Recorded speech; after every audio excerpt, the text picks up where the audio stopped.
நம்ம நந்தினி ஏன் தான் இவ்ளோ பெரிய முட்டாள்தனமான காரியத்த பண்றாங்க அப்படின்னு ஒண்ணுமே புரியல. அதாவது நம்ம சூர்யா ஆல்ரெடி வந்து பார்த்தீங்கன்னா தெளிவா சொல்லியிருக்காரு. அதாவது எதுல வந்து பார்த்தீங்கன்னா நீட்னாலும் உடனடியா என்கிட்ட கேட்காம, படிச்சு பார்க்காம அதில சைன் பண்ணக்கூடாது அப்படின்னு சொல்லிட்டு. சரி ஓகே இந்த சுந்தரவல்லி வந்து பார்த்தீங்கன்னா அந்த பேப்பர, அந்த பத்திரத்த எல்லாத்தையுமே குடுக்கும்போது, அதில சைன் போட்டாங்க. அதாவது அத படிச்சு பார்த்து சைன் போட்டிருந்தா பிரச்சனை இல்ல. சரி ஓகே நம்ம நந்தினிக்கு படிக்க தெரியாது. அதில வந்து பார்த்தீங்கன்னா நம்ம எந்த ஒரு குத்தமும் சொல்ல முடியாது. ஆனா சூர்யா சார் சொல்லாம நான் வந்து பார்த்தீங்கன்னா இத படிக்க அதாவது இத வந்து பார்த்தீங்கன்னா சைன் போட மாட்டேன் அப்படின்ற மாரி சொல்லியிருக்கணும். ஆனா முன்கூட்டியே ஏதோ ஒரு மிகப்பெரிய தப்பு நடக்க போகுது அப்படின்றத உணர்ந்த நம்ம சூர்யா நந்தினிக்கு ஃபோன் பண்ணி அத வந்து பார்த்தீங்கன்னா உஷார்படுத்துனாங்க. அதாவது வீட்டுக்கு யாராச்சும் புதுசா ஆளுங்க வந்தாலோ, இல்ல வந்து பார்த்தீங்கன்னா என் தாய் குலத்த பார்க்கறதுக்காக வந்தாலோ, இல்ல வந்து பார்த்தீங்கன்னா வேற ஏதாச்சும் நடந்தது அப்படின்னா ஃபோன் பண்ணி சொல்லு எனக்கு அப்படின்ற மாரி சொல்லியிருந்தாரு. ஆனா அத மறைச்சு அதாவது சைன் போட்டது மட்டும் இல்லாம கடைசியில சூர்யா கேட்கும்போது அதாவது யாருமே வரல அப்படி இப்படின்ற மாரி நடிச்சது உண்மையிலேயே நம்ம சூர்யாவுக்கு சரியான கோவத்த ஏற்படுத்துச்சு. கண்டிப்பா வந்து பார்த்தீங்கன்னா, ஏதோ ஒண்ணு நடந்திருக்கு அப்படின்றது நம்ம சூர்யாவுக்கு நல்லாவே புரிஞ்சு போச்சு. அதே மாதிரி இந்த கல்யாண ஏற்பாடுகள் வந்து பார்த்தீங்கன்னா, அதாவது இங்க இந்த ரெஜிஸ்டர் மேரேஜ் பண்ண போறது அவ்வளோ வந்து பார்த்தீங்கன்னா, இதா போயிட்டுருக்கு. அது மட்டும் இல்லாம தாய் குலம் ஏன் இவ்ளோ சைலன்ட்டா இருக்காங்க? அப்போ விஷயம் தெரிஞ்சிருக்குமோ அப்படின்னு சொல்லிட்டு முன்னாடியே டவுட் இருந்துச்சு. அதே மாதிரி நம்ம நந்தினி கிட்ட எந்த ஒரு பேப்பர்ல கையெழுத்து வாங்குனாங்க அப்படின்ற மாரி கேட்கும்போது, பத்திரத்தில அதாவது ஸ்டாம்ப் போட்டுருச்சு. அதில வந்து பார்த்தீங்கன்னா, ரூ. 500 தாள் எழுதிருந்துச்சு. அப்படி இப்படின்ற மாரி வந்து சொன்னோனே, நம்ம சூர்யாவுக்கு மைண்டுக்குள்ள வந்து பார்த்தீங்கன்னா, ஏதோ ஒண்ணு ஸ்ட்ரைக் ஆக ஆரம்பிச்சுருச்சு. தாய்க்குளம் ஏதோ ஒண்ணு பிளான் பண்ணிடுச்சு. நம்ம வந்து பார்த்தீங்கன்னா, அதுக்கு ஆப்போசிட்டா பிளான் பண்ணணும் அப்படிங்கிற மாரி சொல்லி, அதாவது இங்க வந்து பார்த்தீங்கன்னா, இந்த தாய் குலத்துக்கு தெரியாம தான் இந்த ஒரு விஷயத்த பண்ணணும் அப்படின்னு சொல்லிட்டு சூர்யா நெனச்சுக்கிட்டு இருந்தாரு. ஆனா, அவங்களுக்கு தெரிஞ்சுட்டு இவ்ளோ பெரிய சிக்கல் வரும் அப்படின்னு சொல்லிட்டு சூர்யா எதிர்பார்க்கவே இல்ல.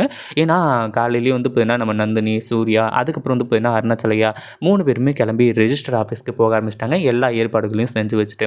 அதே மாதிரி இப்ப கூட வந்து பார்த்தீங்கன்னா, எந்த ஒரு வில்லத்தனமும் பண்ணாம, எதுக்காக தாய் குலம் பொறுமையா இருந்துட்டுருக்காங்க அப்படின்னு சொல்லிட்டு யோசிச்சுக்கிட்டே தான் போறாங்க. அங்க போனதுக்கப்புறம் தான் விஷயமே தெரிய வருது. அதாவது யாருக்காச்சும் அப்ஜெக்ஷன் இருந்தா, அத வந்து பார்த்தீங்கன்னா தெரிவிக்கலாம். அப்படி இருக்கும்போது இந்த ரெஜிஸ்டர் கல்யாணம் வந்து பார்த்தீங்கன்னா நடக்காது. ரெஜிஸ்டர் மேரேஜ் நடக்காது. அப்படின்ற மாரி வந்து சொல்லி ஒரு சில விஷயங்கள், ரூல்ஸு இது எல்லாமே இருந்துட்டுருக்கு. ஆனா, அதே சமயம் நம்ம சூர்யாவும், அருணாச்சலையும் வந்துட்டு நந்தினிய கொண்டு போய் நிறுத்திட்டு, இதில வந்து பார்த்தீங்கன்னா சம்மதமா அப்படின்ற மாரி கேட்குறாங்க. நந்தினியும் வந்து பார்த்தீங்கன்னா சம்மதம் தான் அப்படின்ற மாரி வந்து சொல்லிடுறாங்க. ஆனா, நீங்க நெனைக்கிற மாரி இந்த ரெஜிஸ்டர் மேரேஜ் நடக்காது அப்படின்ற மாரி வந்து பார்த்தீங்கன்னா, அந்த ரெஜிஸ்டர் ஆஃபீசர் வந்து சொல்ல ஆரம்பிச்சுறாங்க. "சார் என்ன சார் சொல்றீங்க? என்ன பிரச்சனை? ஏது பிரச்சனை? யாராச்சும் ஏதாச்சும் சொன்னாங்களா?" அப்படின்ற மாரி கேட்கும்போது, "இந்த கேஸ் வந்து பார்த்தீங்கன்னா, இது மத்த கேஸ் மாரி வந்து கிடையாது. இது ரொம்பவே காம்ப்ளிகேட்டடா இருக்கு. ஏன்னா, உங்க ஒய்ஃப் வந்து பார்த்தீங்கன்னா, விவாகரத்துக்கு அப்ளை பண்ணியிருக்காங்க." அப்படின்ற மாரி வந்து சொல்ல ஆரம்பிச்சுறாங்க. இத கேட்டதும் சூர்யாவுக்கு பயங்கரமா நடுச்சு.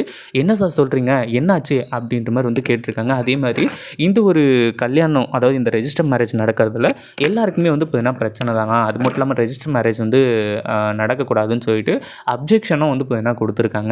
"எங்களால வேற எதுவும் பண்ண முடியாது. இந்த மேரேஜ் நடக்காது. இந்த ரெஜிஸ்டர் மேரேஜ் நடக்காது." அப்படின்ற மாரி சொல்லி அங்க சொல்ல ஆரம்பிச்சுறாங்க. இத கேட்ட உடனே என்ன பண்றது? ஏது பண்றதுன்னு சொல்லிட்டு வந்து தெரியாம நம்ம சூர்யா திருன்னு முழிக்கிறாரு. அதுக்கப்புறம் தான் மாஸ்டர் பிளானே போடுறாங்க. எத்தன முறை தான் வந்து பார்த்தீங்கன்னா, நம்ம நந்தினிய கூட்டிட்டு வந்து ரெஜிஸ்டர் மேரேஜ் பண்ண போறேன் அப்படின்னு சொல்லிட்டு பூச்சாண்டி காட்டி, கடைசியில இந்த சுந்தரவல்லி வந்து பார்த்தீங்கன்னா, அத தடுத்து நிறுத்தி, கடைசியில வந்து பார்த்தீங்கன்னா, இந்த இது எல்லாமே வந்து தடுத்து நிறுத்த முடியும். அந்த மாரி தான் வந்து பார்த்தீங்கன்னா, இப்போ எல்லாத்தையுமே முடிச்சு கட்டிட்டு, இப்போ நம்ம சூர்யா இருந்துட்டு வந்து பார்த்தீங்கன்னா, வேற லெவல்ல மாஸ் காட்ட போறாரு.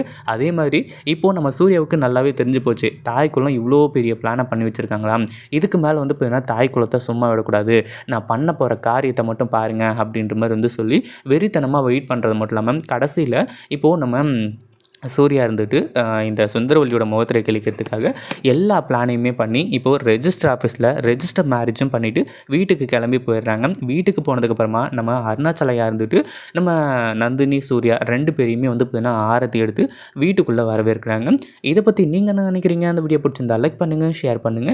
இப்ப தான் நம்ம சேனலுக்கு ஃபர்ஸ்ட் டைம் வரீங்க அப்படின்னா, கீழ இருக்க சப்ஸ்கிரைப் பட்டன பிரஸ் பண்ணிக்கோங்க.